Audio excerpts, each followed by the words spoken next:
ప్రతి సోమవారం మండల కేంద్రంలో జరుగుతున్న ప్రజావాణి కార్యక్రమాన్ని ప్రజలు ఉపయోగించుకోవాలని టేకుమట్ల మండల తహసీల్దార్ విజయలక్ష్మి అన్నారు. జిల్లా కలెక్టర్ రాహుల్ శర్మ ఆదేశాల మేరకు టేకుమట్ల మండల కేంద్రంలోని తహసీల్దార్ కార్యాలయంలో ప్రతి సోమవారం ప్రజావాణి కార్యక్రమం నిర్వహిస్తున్నట్లు తహసీల్దార్ విజయలక్ష్మి తెలిపారు. ప్రజావాణిలో ఎక్కువగా ధరణికి సంబంధించిన దరఖాస్తులు వచ్చినట్లు తహసీల్దార్ తెలిపారు.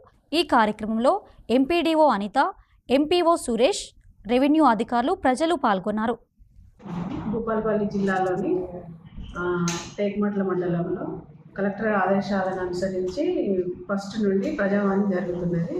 అట్టి ప్రజావాణిలో ఫస్ట్ తారీఖు 14 వచ్చినాయి, తర్వాత 8వ తారీఖు 20 వచ్చినాయి, తర్వాత ఈరోజు నిర్వహించిన ప్రజావాణిలో 4 అప్లికేషన్లు వచ్చినాయి. అన్ని ధరణికి సంబంధించిన ఇష్యూస్ ఉన్నాయి. దాంట్లో ఒకవేళ ధరణికి ఇష్యూలు ఏమన్నా సాల్వ్ చేయాలంటే ధరణి ఆప్షన్ పెట్టుకోమని చెప్పడం జరుగుతుంది. తర్వాత మిగతా అన్నీ వాళ్ళకు ఏది ఇప్పుడు సాదా బైనామా కానీ వేరే ఇష్యూస్ ఏమన్నా ఉంటే తర్వాత ప్రభుత్వ ఆదేశాల మేరకు చేయడం జరుగుతుందని వారికి మెమో ద్వారా తెలియజేయడం జరుగుతుంది. ఇప్పటివరకు వచ్చిన అప్లికేషన్ మొత్తము టేకుమట్ల మండలంలో 37 దరఖాస్తులు వచ్చినాయి.